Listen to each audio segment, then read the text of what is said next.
Impact Family, impacting the world through healthy family. Selamat malam, saya harap keluarga-keluarga sudah berkumpul karena saya mau melanjutkan cerita yang kemarin ya. Jadi saya dalam posisi dan dandannya masih sama supaya saudara merasa ini adalah lanjutan dari kemarin.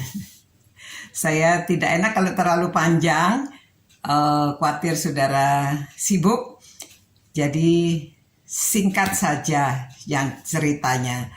Nah saudara, setelah saya mengikut Tuhan Yesus, ini juga supaya anak-anak bisa menjadi saksi Tuhan ya. Saya masih umur 12 tahun itu kami pindah dari Surabaya, kami pindah ke Jakarta. Jadi saya SMP 2. Pindah ke Jakarta, lalu ya saudara walaupun kecil kalau kita sudah terima Tuhan, sudah dibaptis, Roh Kudus ada di dalam diri kita. Jadi hati kita itu on fire ya, masih menggebu-gebu cinta Tuhan. Dan kita tahu, saya diajarkan juga kalau kamu sudah dibaptiskan, kamu bisa menjadi saksi bagi Tuhan. Walaupun masih kecil, bagaimana menjadi saksinya?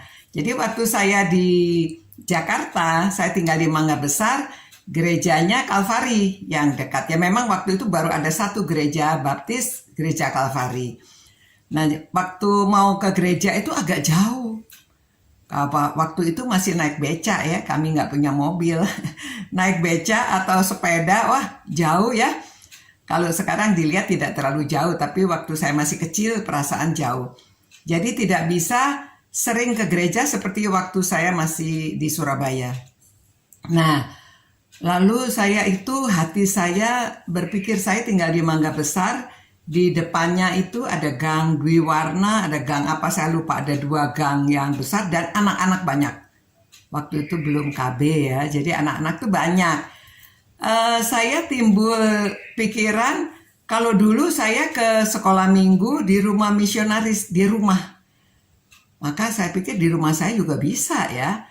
Rumah saya kecil, ruang tamunya mungkin 3x6 gitu ya. Lalu, tapi saya mikir, waduh saya mau juga mengadakan sekolah minggu. Nah saudara, itu sebabnya seperti anak inilah ya, yang punya kerajaan surga. Karena saya masih kecil, nggak mikir, saya itu nggak pernah dilatih, saya belum tahu bagaimana cara mengajar. Tetapi saya pikir, saya juga mau mengadakan sekolah minggu di rumah saya. Jadi saya hubungi itu anak-anak tuh. Saya kunjungin, saya tanya satu-satu yang di depan rumah. Ayo, kalau minggu ke rumah saya ya, ada sekolah minggu. Dan saya lapor kepada pendeta, saya minta bahan sekolah minggu. Karena saya tahu kita punya bahan sekolah minggu ya. Wah saudara lama nggak dikasih-kasih, saya heran. Saya tanya terus, ketuklah maka pintu akan dibukakan bagimu ya. Jadi saya minta terus, pendeta saya mau sekolah minggu kok nggak dikasih sih bahan. Saya nggak mengerti bahwa mereka harus rapat dulu, disetujui dulu ya. Akhirnya karena saya terus-terus minta, dikasih bahan sekolah minggu.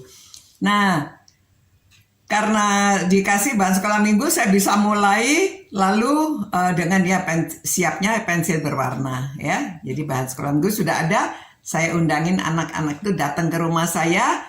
Hari pertama saja sudah 30 anak. Zaman itu lebih mudah mengumpulkan anak ya.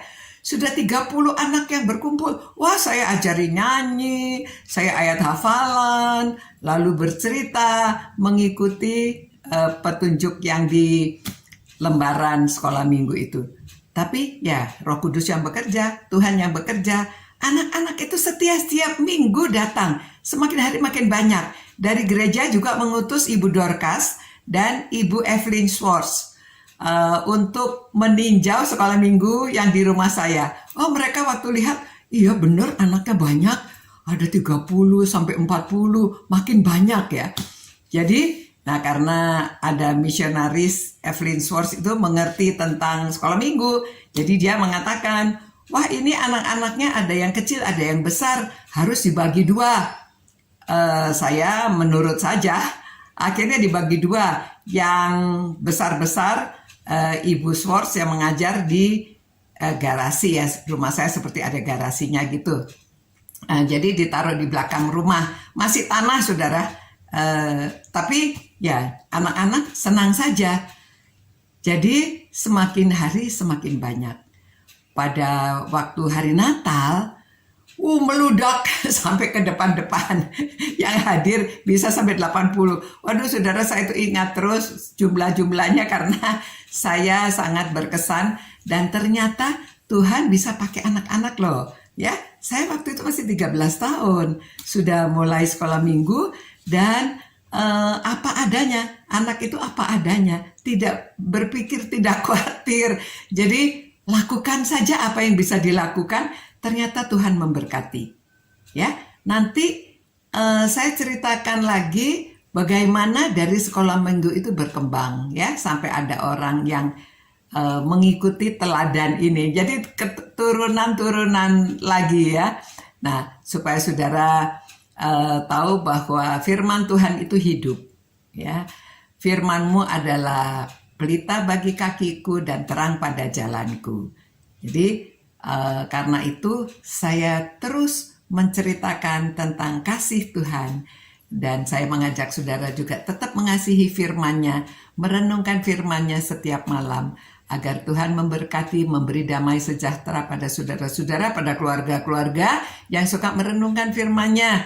Ya, jadi di dalam keluarga itu ada saling mengasihi, saling mengampuni, saling memperhatikan. Jadi keluarga menjadi lebih bahagia kalau kita cinta Tuhan, cinta firman-Nya. Dan kita bisa mencintai sesama. Amin. Mari mengucap syukur. Tuhan, kami mengucap syukur karena Tuhan baik. Tuhan sudah memberikan Yesus Kristus bagi kami. Dan Tuhan sudah memberi Roh Kudus juga di dalam diri kami. Sehingga kami berani menceritakan tentang firman-Mu kepada orang lain. Berkati keluarga-keluarga ini Tuhan. Berkati anak-anak. Berkati orang tua. Berkati opa-oma. Karena kami mohonkan semua ini dalam nama Yesus Kristus, Tuhan kami. Juru selamat kami. Amin. Selamat malam. Semoga saudara semuanya diberkati dan selalu mencintai Tuhan. Ciao. Impact Family, impacting the world through healthy family.